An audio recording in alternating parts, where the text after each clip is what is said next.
Myanmar में corridor बनाने के मोहम्मद यूनुस के प्लान के खिलाफ बांग्लादेश की सेना खुलकर सामने आ गई है।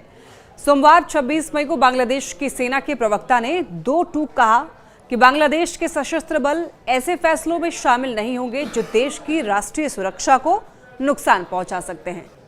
ढाका में एक प्रेस कॉन्फ्रेंस में बोलते हुए लेफ्टिनेंट कर्नल शफीकुल इस्लाम ने म्यांमार के रखाइन प्रांत में मानवीय गलियारा शुरू करने की अंतरिम सरकार की योजना को लेकर असहमति जाहिर की और कहा कि बांग्लादेश की सेना इस मामले में समझौता नहीं करेगी।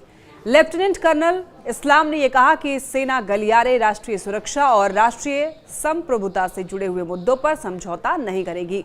उन्होंने ये भी कहा कि 5 अगस्त 2024 के बाद सेना ने देश की खातिर सभी के साथ समन्वय किया है और इसके पहले 21 मई को सेना प्रमुख वकारुज्जमान ने इसे 21 मई को कमांडिंग अफसरों के साथ बैठक में इसका विरोध करते हुए इसे खूनी कॉरिडोर कहा था और उन्होंने कहा था कि कोई खूनी कॉरिडोर नहीं होगा जिसे मोहम्मद यूनुस और उनके राष्ट्रीय सुरक्षा सलाहकार खलीलुर रहमान के लिए सीधा अल्टीमेटम माना गया था।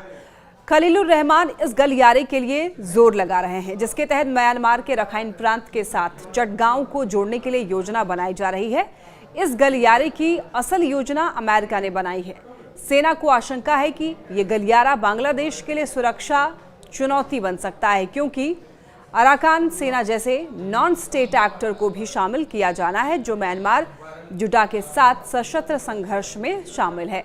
जनरल जमान इस कथित मानवीय गलियारे का विरोध कर रहे हैं। 21 मई को कमांडिंग अफसरों के साथ दरबार में उन्होंने कहा था कि अंतरिम सरकार ने बांग्लादेश के सशस्त्र बलों से परामर्श लिए बिना ही महत्वपूर्ण निर्णय लिए हैं। आर्मी चीफ ने कहा कि कुछ बाहरी लोग फैसले ले रहे हैं और जब मुश्किल आएगी तो वो देश छोड़कर वापस चले जाएंगे।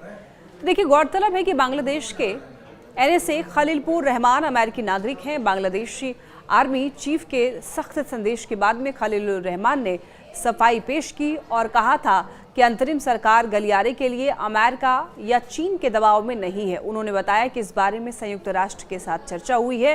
रहमान ने ढाका में विदेश सेवा अकादमी में एक प्रेस कॉन्फ्रेंस में 21 मई को ये जानकारी दी। रखाइन के साथ गलियारे के विचार का केवल सेना ही नहीं बल्कि कई राजनीतिक दलों ने भी विरोध किया है। गलियारे पर सेना प्रमुख को बांग्लादेश नेशनलिस्ट पार्टी से भी समर्थन मिला है।